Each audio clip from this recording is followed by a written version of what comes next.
आप लोगों ने पहले पार्ट में देखा था कि बेन बैटमैन को मार मार कर उसकी रीढ़ की हड्डी तोड़ देता है और फिर उसे मौत के कुएं में फेंक देता है, जहां से कोई भी आज तक वापस नहीं आया है।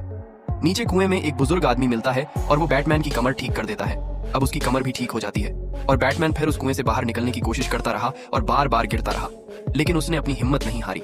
बैटमैन जब जब नीचे गिर रहा था तब तब उसे अपनी मौत सामने नजर आ रही थी, लेकिन वो रुका नहीं। और फिर एक दिन जब बुजुर्ग ने कहा कि अब रस्सी का सहारा मत ले, डर के बिना तू ऊपर नहीं जा पाएगा, बैटमैन ने सीधे छलांग लगाई और उस आखिरी पत्थर को पकड़ लिया। और फिर जो हुआ उससे सब लोग खुश हो जाते हैं और अब बैटमैन बाहर निकल चुका था मौत के गड्ढे से। और फिर जैसे ही वो रात में सिटी पहुंचता है, वो अंधेरे में बिल्डिंग पर जलता हुआ बैट सिंबल देखकर सब समझ जाता है अब बचाने वाला आ गया है। और तब तक बेन को भी खबर लग चुकी थी कि जिसे वो मरा समझ बैठा था वो फिर से लौट आया है। और फिर एक बार फिर दोनों की भिड़ंत हुई, लेकिन इस बार बैटमैन बदल चुका था। डर, दर्द और गुस्से ने उसे पहले से भी ज्यादा मजबूत कर दिया था। और फिर बैटमैन ने बैन का वो ऑक्सीजन मास्क तोड़ डाला जिससे उसकी ताकत जुड़ी थी और बैन जमीन पर गिर पड़ा। लेकिन जैसे ही बैटमैन जीतने को था, एक और चौंकाने वाली सच्चाई सामने आई।